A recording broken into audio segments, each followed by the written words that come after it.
오늘 본 하나님의 말씀은 구약성경 428페이지 사무엘상 14장 6절로 7절까지 말씀입니다. 다 찾으신 줄 알고 저부터 한 절씩 교독하겠습니다. 6절입니다. 요나단이 자기의 무기를 든 소년에게 이르되 우리가 이 할례 받지 않은 자들에게로 건너가자. 여호와께서 우리를 위하여 일하실까 하노라. 여호와의 구원은 사람이 많고 적음에 달리지 아니하였느니라. 우리는 나와 그에게 이르되 당신의 마음에 있는 대로 앞서 가소서. 내가 당신과 마음을 같이 하여 따르리이다. 아멘. 하나님, 오늘도 우리에게 귀한 날 허락하시고 건강한 몸과 마음으로 주 앞에 나와 예배드리게 하시면 감사합니다. 하나님, 우리가 예배드릴 때 우리의 마음을 빼앗는 모든 것들, 우리의 생각들, 화나는 것들, 분나는 것들, 또 기분을 좋게 하는 것들 다 내려놓게 하시고 이 시간 오직 하나님의 말씀에만 집중하는 귀한 시간 되게 도와주옵소서. 말씀 전하는 자가 인간의 사사로운 감정에 의하여 정치적인 이야기나 사람의 이야기 하지 않고 오직 약속된 하나님의 말씀만 증거하는 이틀 되게 도와주시고 또 듣는 귀를 복되게 하사 이 말씀이 우리의 마음판 깊이 새겨져서 우리 각자의 삶을 변화시키고 인도하는 귀한 능력의 말씀 되게 도와주옵소서. 오늘도 예배 시작입니다. 마치는 모든 순간까지 주의 성령께서 우리의 모임 가운데 함께 하시고 역사하시고 믿사하며 우리 구주 예수님의 이름으로 감사하며 기도드립니다. 아멘. 자, 오늘은 조금은 비교되는 아들의 신앙 그리고 아버지의 신앙에 대해서 같이 말씀을 보도록 하겠습니다. 자, 먼저 오늘 말씀 우리가 다 읽지 않았지만 오늘 14장에 있는 내용 전반적인 부분을 같이 한번 좀 살펴보기 원합니다. 우리 저번에 사울이 왕이 되고 나서 2년쯤 되었을 때 사울이 먼저 블레셋 수비대, 즉 이스라엘 진영에 군수물자라든지 군인을 배치해 놓고 블레셋 수비대가 있는 지역을 약 2년 정도 왕이 되고 난 이후 사울이 먼저 이 블레셋 수비대를 치고 화가 난 블레셋 군인들이 전면전을 펼칩니다. 자, 보시면 이 큰 계곡을 중심으로 해서 이쪽 개발한 지역, 이쪽 지역은 이스라엘 군대가, 그리고 이 계곡을 저편 믹마스라는 지역에서는 블레셋 군대가 진을 치고 싸우려 하고 있던 바로 그때였습니다. 자, 오늘 본문의 말씀은 사울과 그와 함께하고 있는 군인들은 겁이 나서 감히 이 계곡을 거쳐서 블레셋 군대와 싸우러 가지 못하고 대치하고 있는 과정에 사울의 아들 요나단과 그의 병기 든 자, 그의 무기 든 소년 2명만 이 블레셋 진영으로 협곡을 지나서 올라가서 블레셋 진영을 크게 도륙하고 전쟁을 승리로 이끌게 하는 그런 1등 공신이 됩니다. 이 사건에 대해서 아들의 반응과 아버지의 반응이 좀 다릅니다. 오늘 말씀을 통해서 같이 좀 보겠습니다. 자, 이 협곡을 요나단과 그의 병기 든 자, 무기 든 자 2명이서 이 협곡으로 올라가서 약 2km 정도를 다니면서 블레셋 군대를 다 휘젓고 다닙니다. 그러니까 블레셋 군대가 난리가 난 거죠. 자, 오늘은 비교되는 아버지와 아들의 신앙에 대해서 같이 좀 보도록 하겠습니다. 먼저 사무엘상 14장 1절부터 14절 말씀 전체가 뭐냐면은 요나단의 신앙과 용기에 대해서입니다.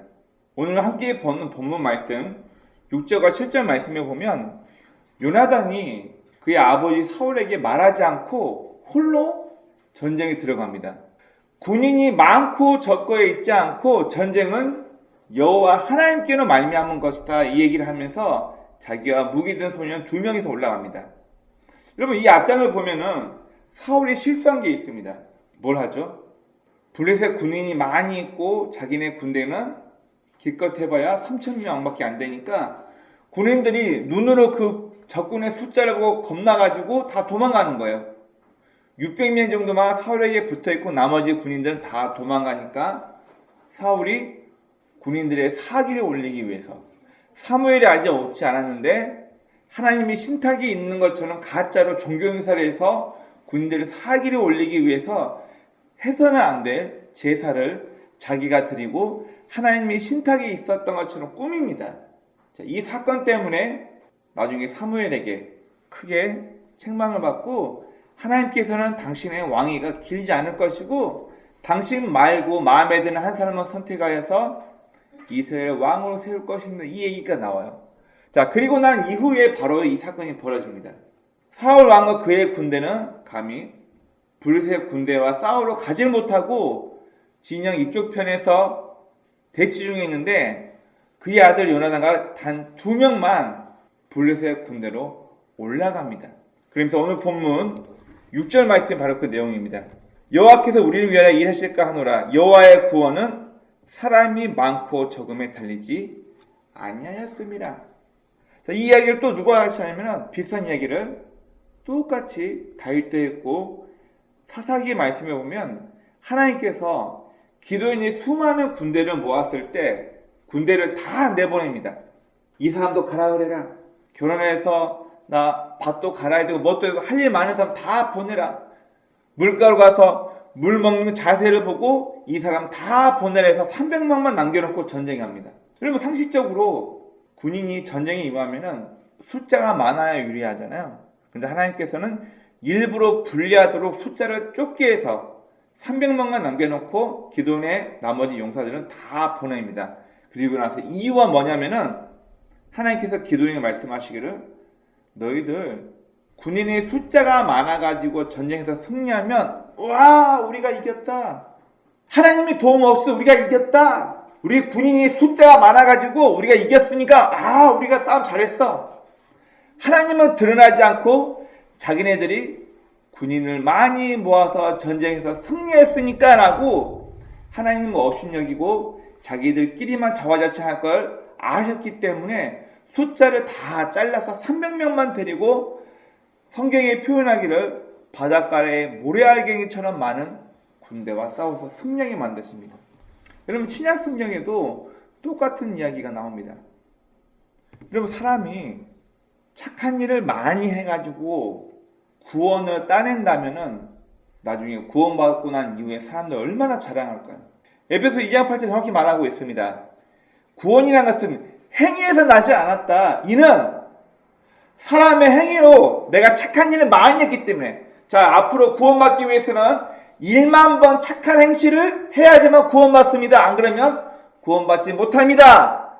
여러분 실제로 1만 번 착한 일 해가지고 왔다 해봅시다. 그러면 하나님 앞에서 어떻게 할까요? 사람 자세가 목이 곧아지겠죠? 내가 말이야 1만 번 이상 선행도 하고 기부도 하고 착한 일 많이 해가지고 구원받았거든. 그래서 성경에서는 명확히 뭐라고 말하고 있냐면은 이는 구원이라는 것은 자기의 행위로 한 것이 아니라 하나님의 선물이라. 이는 자랑치 못하게 하려 하심이라 성경은 명확하게 이야기하고 있습니다. 그래서 구원받았다는 것은 우리가 착한 일을 많이 했기 때문이 아니라 전적으로 십자가의 희생, 예수 그리스도의 그 은혜와 사랑을 믿는 사람에게는 누구에게나 거저주는 은혜라고 성경은 이야기하고 있습니다. 바로 오늘 본문에서 요나단은 군대의 수가 많고 적음을 두려워하지 않고 분명 하나님께서는 내 아버지 사울을 왕으로 선택하시고 사울 왕을 통하여서 블레셋으로부터 이스라엘 백성을 구원하겠다는 약속을 주셨어. 그런데 지금 상황이 블레셋 군대는 숫자가 어마어마하게 많고 우리 이스라엘 군대는 고작 해봐야 600명밖에 모이지 않았는데 여러분 한번 현실적으로 생각해 봅시다. 저같이 등치가 큰 성인 남자하고 이제 초등학교 6학년 되는 어린이 아이하고 권투 시합을 한다고 해봅시다. 이게 시합이 되겠어요? 일방적으로 어린이 애 뚜껑 패는 것밖에 더 되겠어요? 지금 상황이 이런 거랑 똑같은 거예요. 사람의 눈으로 봤을 때는 600명밖에 안 되는 이스라엘 군대 그리고 철기의 문명, 철기로 무기를 만들고 있는 어마어마하게 많은 숫자의 블레셋 군대와 전쟁에서 싸운대요. 이건 누가 봐도 현실적으로 불가능합니다.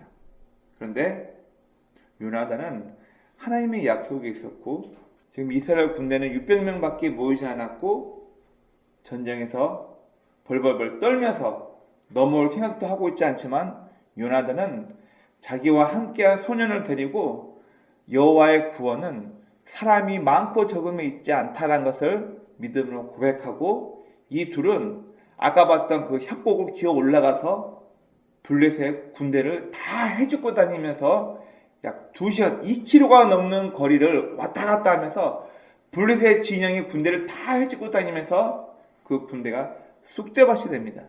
자, 이 이야기를 듣고 저 건너편에 블레셋 군대가 좀 이상하다. 야, 왜 그러냐? 저기 보니까 남자애 둘이 다니면서 진영을 회집고 다니고 블레셋 군대가 지들끼리 싸우면서 지금 난리가 났습니다. 이때다. 우리도 넘어가자.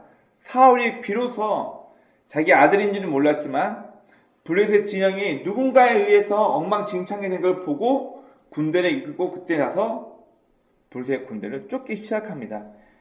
이때 오늘 본문에서는 이날 요나단의 활약으로 인해서 블레셋 군대가 도망가고 이스라엘 군대가 대승을 거두었다고 성경은 이야기하고 있습니다. 오늘 14장 23절 말씀 한번 보겠습니다. 14장 23절 보니까 여호와께서 그날에 이스라엘을 구원하심으로 전쟁이 벳아웬을 지나니라. 원래 모였던 블레셋 군대가 모였던 진영에서 이들이 점점 후퇴하면서 도망가니까 이들이 뒤로 쭉 빠져가는 거예요. 원래 있던 자기의 진영으로. 자, 제가 지도를 한번 준비해 봤는데요. 여기 한번 보겠습니다.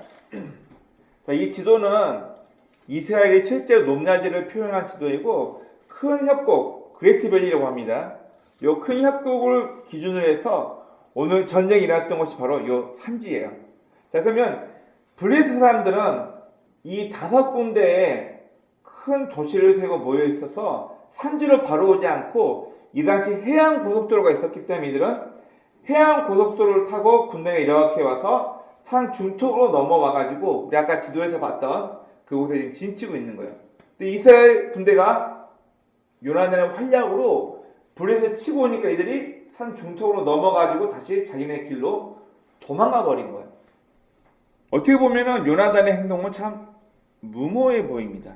그러나 요나단과 그의 무기 든 소년은 하나님께서 우리 이스라엘 백성을 구원하시는 것은 군대의 숫자가 많고 적음에 있지 않고 하나님의 약속을 믿고 있는 소수에 의해서 능히 이루어질 수 있다는 걸 믿고 그는 그 계곡을 기어 올라가 가지고 하나님께서 과연 우리에게 블레셋 군대를 넘기셨구나는 표정을 봤습니다. 여러분 생각해 봅시다. 절벽 위쪽에는 큰 블레셋 군대가 있고 소모했던 사울과 요나단과 그의 병기 든 자가 그의 몸을 보여서 야, 우리 여기 있어. 요나단이 어떻게 하나님께 기도를 하냐면 야, 우리도 하나님의 표징을 구하자. 만약 저들이 협곡에서 내려와서 우리를 치려 하면은 우리한테는 가망이 없는 거다. 그런데 위에 있는 블레셋 군대가 야, 니네 올라와. 우리가 쓴맛을 보여줄게. 이리 올라와봐. 만약에 블레셋 군대가 내려오지 않고 우리 2명을 올라오라고 부르면 이건 하나님께서 우리에게 큰 승리를 안겨주실 표징이다. 이렇게 하나님 앞에 기도를 하고 숨어있다가 그들의 몸이 이렇게 블레셋 군대에게 보이니까 블레셋 군인들이 내려오지는 않고 니네 올라와. 우리가 쓴맛을 좀 보여줄게. 올라와. 하나님의 응답이었던 가 확실한 요나단과 그의 병이 든 자가 올라가서 대승을 거두게 됩니다. 그럼 어떻게 보면 좀 무모해 보이죠. 현실적으로 무모해 보이지만 요나단의 행위는 아까 말씀드렸던 것처럼 사람이 군대가 많아야지만 전쟁에서 승리하는 것이 아니라 하나님의 약속이 있다면 능히 승리했던 것을 그에게 보여줍니다. 자, 하지만 반면 인간적인 상황만 만들려고 했던 사울과는 약간 모습이 다르죠. 오늘 본문은 첫 번째 요나단의 용기와 이스라엘의 큰 승리에 대해서 얘기하고 있습니다. 그리고 두 번째 하나님 입장에 서서 전쟁에 임한 사람, 그리고 사람의 입장에서 전쟁에 임한 아들과 아버지의 믿음이 좀 다르게 해석이 됩니다. 자, 그리고 어리석은 사울의 행위와 명령에 대해서도 오늘 본문에서 이야기하고 있습니다. 오늘 다 읽지 않았지만 오늘 본문 24절부터 30절까지 말씀 한번 보겠습니다. 14장 24절입니다. 자, 사울 왕이 전쟁 중에 별로 좋지 않은 명령을 내려요. 좀 미련한 행동을 합니다. 어떤 명령을 내가 볼까요? 24절입니다. 다 같이 읽어봅니다. 시작. 이날에 이스라엘 백성들이 피곤하였으니 이는 사울이 백성에게 맹세시켜 경계하여 이르기를 저녁 곧 내가 내 원수에게 보복하는 때까지 아무 음식물이든지 먹는 사람은 저주를 받을지어다 하였습니다. 그러므로 모든 백성이 음식물을 맛보지 못하고. 여러분, 지금 전쟁에 출전하여서 그리고 요나단의 활약 때문에 블레셋 군대가, 그 어마어마하게 많던 블레셋 군대가 겁을 먹고 지금 도망가고 있는 걸 뒤에서 추격하면서 블레셋을 쫓아내고 있는 환경이에요. 그러면 체력적으로 음식을 먹고 군인들 사기가 좀 올라가야 되지 않을까요? 근데 사울이 뭐라고 얘기하냐면은 이 원수한테 보복하는 날까지, 오늘 저녁까지 이것들 다 쓸어 없애버릴 거야. 오늘 저녁까지 입에 음식물 대는 사람 봐봐, 니네 저주받아. 이렇게 얘기를 하는 거예요. 적군을 쫓아는 가야 되는데 음식을 먹지 못하게 하니까 이 얼마나 힘들겠어요. 자, 그리고 사울이 이것뿐만 아니라 또 어리석은 결단을 해서 자기 아들 요나단을 죽이려고 합니다. 전쟁 영웅인데 요나단을 죽이려고 해? 우리 성경 한번 볼까요?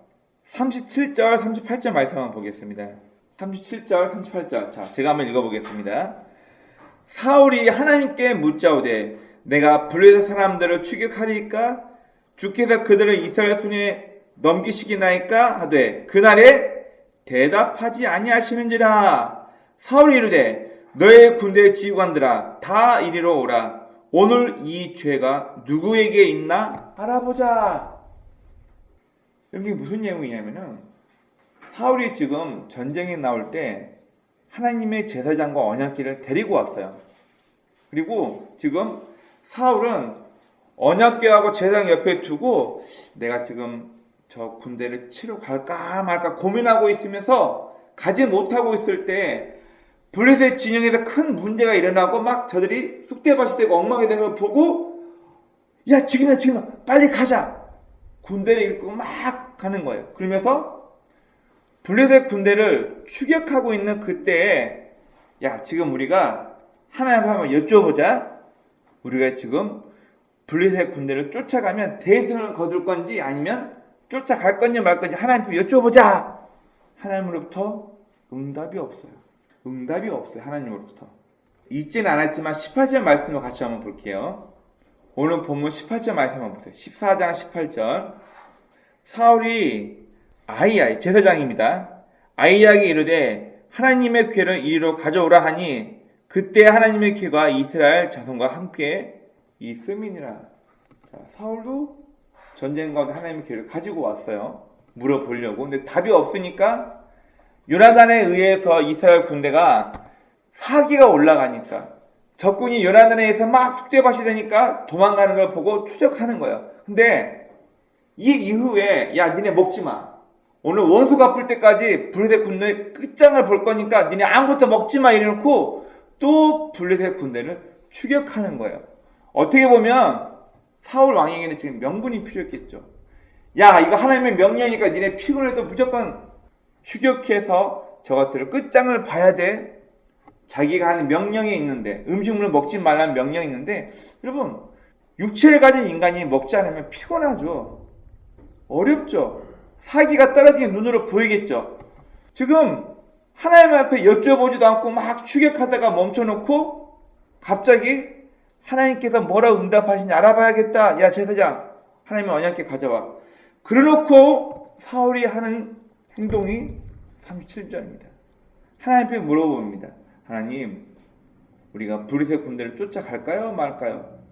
응답이 없으니까 비로소 사울이 그 모든 책임을 떠넘깁니다. 야 하나님이 응답 안 하셔. 이거 분명 우리 군대에 누가 죄를 졌어. 우리 군대에서 분명 누군가가 하나님께서 싫어하시는 뭔가를 했어. 그러니까 하나님이 응답을 안 하시지. 이러고 나서 군 지휘관을 모으게 해놓고 또 공교롭게도 요나단이 뽑기에서 걸립니다. 그래서 요나단에게 너 뭐 죄졌어? 물어보니까 나 죄진 거 없고 길가에 벌통을 발견하니고 꿀 한번 찍어서 지팡이로 꿀 찍어서 먹은 것밖에 없는데요. 이야! 내가 저녁 때까지 음식물을 입에 대지 말라고 명령을 했는데 네가 뭔데? 내 아들이라도 너 명령 어겼으니까 당장 너 처형이야. 자기 아들을 죽이려고 합니다. 군 지휘관들이 말려가지고 겨우 요나단이 처형당한 걸 면합니다.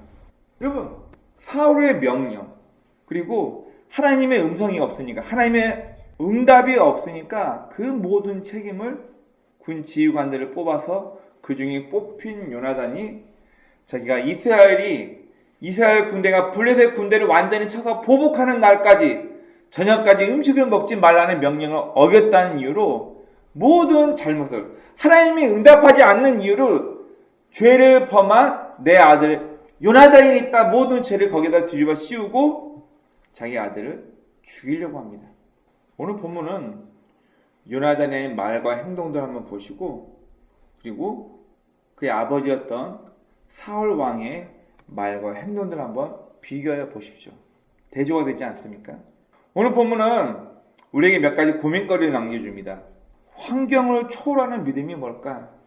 그럼 저도 교회 개척할 때 참 계산을 많이 했습니다. 뭘 계산했냐면 제 아들이 태어나고 제 아내 뱃속에는 둘째가 임신해 있는 상태에서 교회를 개척하면 기본적으로 인테리어비가 얼마 정도 들어가고 매월 월세 이것저것 하면 한 80에서 90 정도 들어가는데 그 돈이 들어가고 그 당시 아내 혼자 일을 하고 있고 저는 교회 개척해놓고 아무것도 안 하고 있으니까 유지가 안 되는 거예요. 적어도 생활할 정도의 돈이 들어와야지만 교회 개척하고 우리도 생활하면서 할 건데 아이는 어리고 뱃속에 둘째는 있고 아내 혼자 어린이집 다니면서 일하고 있으니까 할 수 있는 게 없는 거예요. 아무리 돈으로 계산해봐도 답이 안 나오는 거예요. 제가 초반에 개척했을 때 이것 때문에 얼마나 많이 스트레스 받고 내 인간적인 계산과 방법을 해야지만 교회가 운영되겠지. 여러분 이것 때문에 얼마나 많이 힘들은지 모릅니다. 가장이 이게 뭐하는 짓인가. 빌라 4층에서 설거지하다가 괜히 1층 내려다보면 뛰어내리고 싶은 충동이 들 정도로 가장이 이게 뭐하는 짓인가. 임신한 와이프 밖에 내놓고 돈 벌어보라고 나는 교회 개척한다는 명목하에 이러고 있고. 여러분 그러나 만약 사람이 돈이 있어서 사람이 말 잘하고 주변에 사람들 많이 끌어와가지고 목회가 성공하고 잘 된다면 여러분 그건 하나님의 도움이 아니고 집안 배경이 좋고 말 잘하고 배운 게 많고 똑똑하니까 이 사람은 목회에 성공하지. 이런 목회를 사람의 힘으로 사람의 능력으로만 한다면은 누가 하겠어요? 집안 배경 좋고 학벌 좋고 똑똑하고 그런 사람만 목회에 성공하겠죠. 그러면 하나님의 일하심이 있냐고요. 여러분 오늘 본문에서 요나단의 결단은 무모해 보이기도 합니다. 어떻게 남자 2명이서 그것도 군대 적진에 들어가 가지고 싸움을 한다? 있을 수 없는 짓이죠. 현실적으로 생각해보면 저거는 자살하러 들어가는 것과 똑같은 격이죠. 그런데 요나단은 하나님께서 이 블레셋 군대로부터 우리 이스라엘 백성을 구원하신다는 믿음이 있었기 때문에 군대의 숫자가 많고 적음에 있지 않고 하나님의 약속을 기억했기 때문에 이 약속을 믿고 요나단은 블레셋 군대로 올라갑니다. 결국 성경에서는 약 2km 정도 반나절 소 가는 그 거리만큼 약 2km 정도 거리거든요.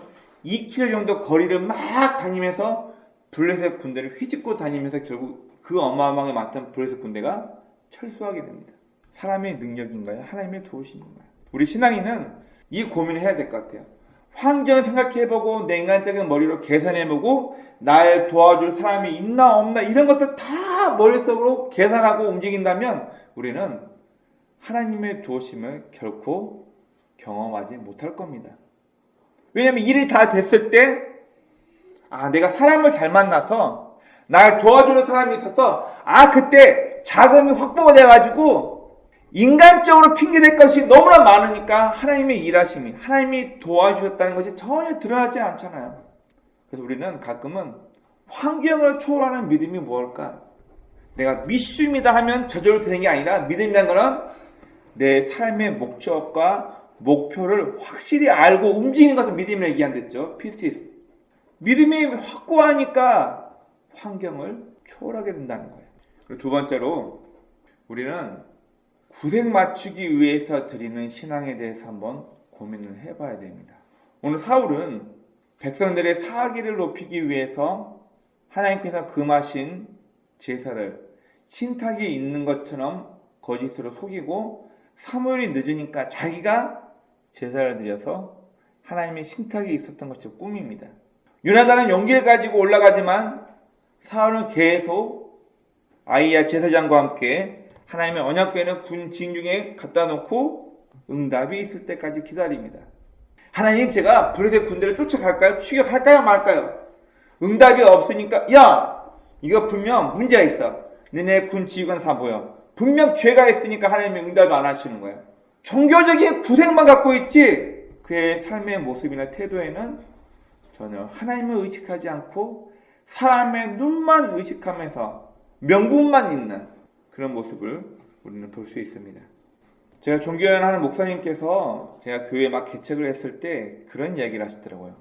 움직여야, 결단하고 일을 시작해야 하나님의 도우심도 발견할 수 있는 거지, 위험하다고, 어렵다고, 힘들다고 환경 보면서 가만히 있으면 절대 하나님의 도우심을 경험하지 못한다. 우리는 가끔 우리의 신앙을 종교적으로 많이 오해하면서 하나님은 알라딘의 요술 램프처럼 착각할 때가 있습니다. 내가 아무것도 안 하고 램프야 비벼서 내 소원은 교회 건물 하나 만들어지고 교회 개척이 되고 사람들 많이 모이는 것. 램프야.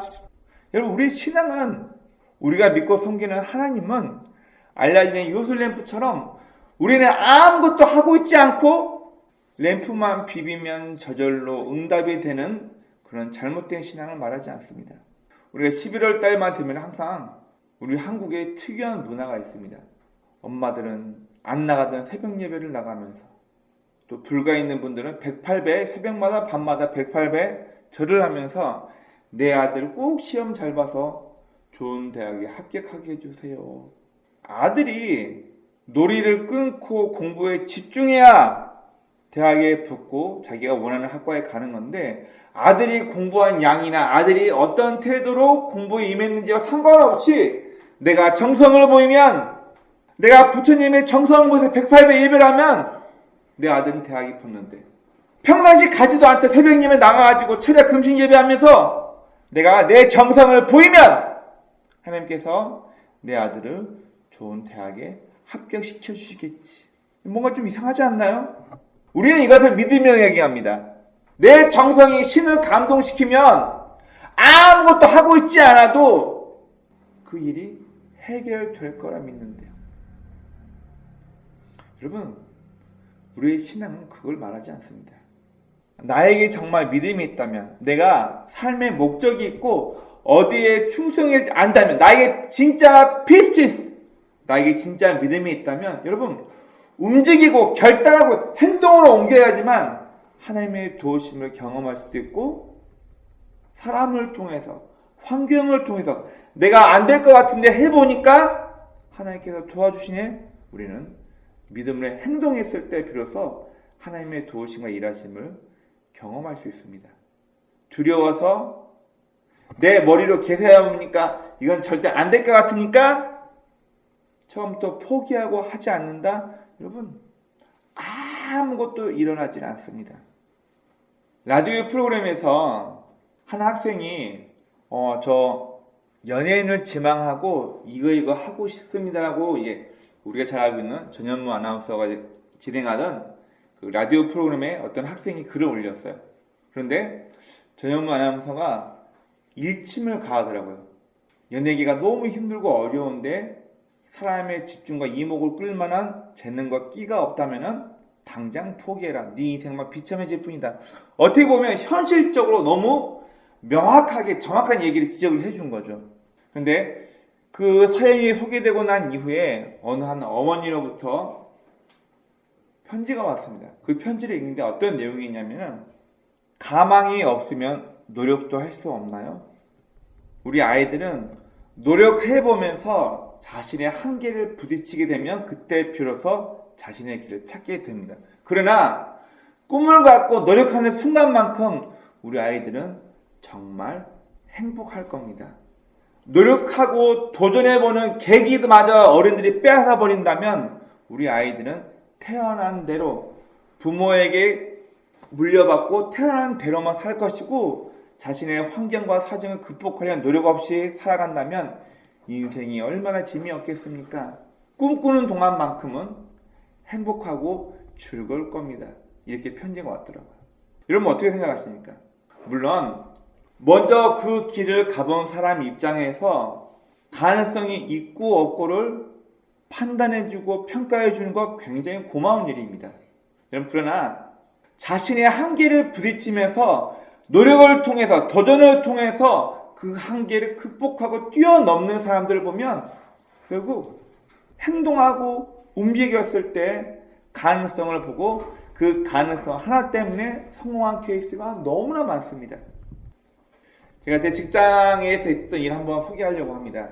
독일에서 소프트웨어 개발자로 팀장으로 있던 사람이 지금 저희 회사에 사진 찍는 작가로 와 있어요. 주변 사람들 다 뭐라고 얘기했냐면, 저 사람 성격은 안 될 것 같아. 다 안 된다는 얘기만 해요. 성격이 남하고 대화하는 성격이 아니고 혼자 컴퓨터 프로그램만 하면서 만드는 사람. 나이도 81년생. 대화할 줄은 몰라요. 제가 몇 번 얘기해 보니까 대화가 어색해요. 말도 잘 못해요. 그런데 돌쟁이 애기들, 엄마 아빠를 추스려가면서 돌쟁이 애기들 달래가면서 말이 굉장히 잘해야 되는 직업 중에 하나거든요. 그런데 제 주변 사람들이 저분은 안 될 것 같아. 불가능해. 저 사람 성격에는 안 될 것 같아 라고 얘기를 해요. 그런데 이분이 지금 저랑 같이 사진 촬영하고 한 지가 벌써 2주가 돼가거든요. 차분하게 잘해요. 이분이 무슨 얘기를 하냐면 자기가 어린 아이를 좋아하는지 몰랐대요. 아직 결혼 안 하신 분이거든요. 지금 잘 적응해서 하고 있어요. 주변에서 반응이 이렇습니다. 자기는 한두 번 촬영 나가보고 이 사람 성격이 안 맞으니까 포기할 줄 알았는데 어라? 붙어있네? 어라? 하네? 뭐를 표현할 거예요? 사람들의 평가, 사람들이 계산한 것만 맞다는 얘기예요? 틀리다는 얘기예요? 때로는 틀릴 수 있다는 얘기예요. 즉 우리가 행동하지 않으면, 내 목표를 가지고 움직이지 않으면 아무것도 일어나지 않습니다. 결국 오늘 본문은 우리가 믿음이 행동으로 옮길 때, 행함으로 우리의 믿음이 드러날 때 하나님의 도우심을 우리가 경험하게 된다는 이야기를 하고 있습니다. 다음 네 번째, 성도가 하나님을 의식하지 않고 사람을 의식하게 되면 어떻게 될까요?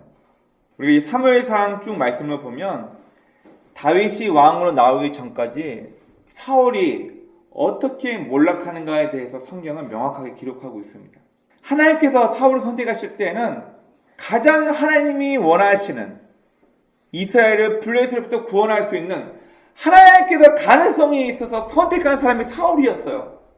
근데 이 사울은 왕이 되고 난 이후 하나님을 의식하지 않고 점점 사람의 눈만 의식하면서 내가 이번에 왕이 됐는데 나를 어떻게 평가할까? 베냐민 지파에서 왕이 됐는데 저 힘있는 유다 지파와 에브라임 지파에서 나를 어떻게 평가할까? 사울은 계속 여기에 목매이면서 사람들의 평가와 판단만 의식하다 보니까 하나님을 점점 뒤로하고 사람들의 말에만, 사람들의 이목에만 집중하면서 사울은 점점 타락하게 됩니다. 여러분, 성도가 제일 두려워할 게 바로 이건 것 같아요. 사람을 의식하게 될 때, 하나님의 평가, 하나님을 의식하지 않고 사람을 의식하게 될 때 우리 성도는 신앙이 곤두박질 치게 됩니다. 오늘 본문은 삶의 결단을 통해서 보여지는 믿음의 결실에 대해서 우리에게 이야기하고 있습니다. 여러분, 분명 하나님을 의식하는 사람과 하나님을 의식하지 않고 사람 눈치 보면서 든든한 자기의 백그라운드, 배경만 바라보면서 삶을 지향하는 사람과 하나님을 의식하면서 자신의 삶을 살아가는 사람의 태도는 분명 다를 겁니다. 통장에 잔고가 많이 있고 내가 어떤 일을 할 때 나를 후원할 수 있는 든든한 백이 있고 계산되어서 성공할 가치가 있는 일만 하는 사람들의 인생. 여러분, 그러면 속된 말로 금수저로 태어난 사람, 흙수저로 태어난 사람의 삶의 질은 다르겠죠, 물론. 그러면 금수저로 태어난 사람들은 행복하고 흙수저로 태어난 사람은 다 불행해야겠죠. 우리의 삶은 그렇지가 않거든요. 그리고 오늘 본문은 사람을 의식하는 사람들의 행동과 모습에 대해서 이야기하고 있습니다. 여러분, 만약 누군가의 평가에만 목매어 산다면은 우리의 삶이 얼마나 비참하고 불쌍할까요? 내가 하고 싶은, 나에게 주어진 삶은 내가 기쁘고 행복하게 인생을 살아가는 게 아니라 남이 나를 평가한다는 걸 늘 생각하면서, 그래, 내가 이번에 장가 가야 되는데 적어도 집 한 채는 있어야 내가 내 장인 될 사람한테 떳떳하게 얘기할 수 있으니까, 내가 그래도 나이가 이 정도 됐으니까 적어도 차장급은 올라가야지 친구들 동창회 모임 갔을 때 내가 목을 좀 들고 다닐 수 있으니까. 늘 우리의 판단 기준이 남이 나를 봤을 때 내가 남 앞에 드러낼 수 있는 뭔가가 있어야지만 사람들 앞에 보여줄 거리가 있으니까 늘 이런 것만 의식하면서 그래도 차는 외제차는 끌어줘야 되니까, 집 없어도 내 지인들 만날 때, 동창 만날 때는 적어도 외제차 정도는 끌고 다녀야 내 폼이 나니까. 얼마나 불행합니까? 인생이 늘 남을 의식하면서 다른 사람이 나를 어떻게 평가하고 판단할까 이것만 생각하고 바라보면서 삶을 움직인다면 얼마나 불쌍하고 불행한 인생이 되겠습니까? 여러분, 신앙이라는 것은 현실을 무시하는 얘기가 아니에요. 하나님께서는 우리에게 비전을 주시기 전에 우리에게 먼저 지금 이 현실을 먼저 주셨어요. 나에게 닥쳐있는 이 현실을 다 무시하고 신앙을 생활하라. 여러분, 그게 아니에요. 여러분, 좀 답답한 얘기 할까요? 남편 없이 홀로 애를 키우고 있습니다. 이 여자분이 자신의 꿈을 위해서 키우고 있어요. 나는 뭐가 되겠다. 나는 변호사가 되겠다. 나는 연예인이 되겠다. 여러분, 그러면 남편 없이 홀로 애를 키우는 게 얼마나 힘들까요? 그러면 나는 아이를 포기하고 내 꿈과 비전을 위해서 움직여야 되나요? 아니요. 나에게는 이미 현실이 있기 때문에 그 현실을, 무게를 짊어지고 감당하면서 내 믿음대로, 내 삶의 목적대로 살아가는 것입니다. 우리의 신앙이라는 것은 현실은 무엇이 하는 것이 아니라 각자에게 주어진 현실 속에서 무엇이 하나님의 기쁨이 될지, 무엇이 하나님 입장에서 올바른 선택이 될지를 고민하면서 결단하는 삶의 순간의 연속들입니다. 여러분, 우리가 비굴하고 어리석고 누군가의 눈을, 누군가의 평가만을 의식하면서 인생을 살게 된다면 우리는 참 비참한 인생이 될 겁니다. 그러나 우리의 현실 속에서 하나님께서 원하실 하나님의 기쁨이 될 것이 무엇인가를 생각하고 고민하며 무언가를 선택하며 움직인다면 우리는 결국 하나님의 일하심을 경험하고 맛보게 될 것입니다. 오늘 저와 여러분 모두가 현실 속에서 하나님의 일하심을 경험하고 사람 의식하지 않고 사람의 평가에 목매이지 않고 하나님을 의식하면서 믿음대로 살 수 있는 저와 여러분의 복된 삶이 되길 주의 이름으로 축원합니다. 아멘.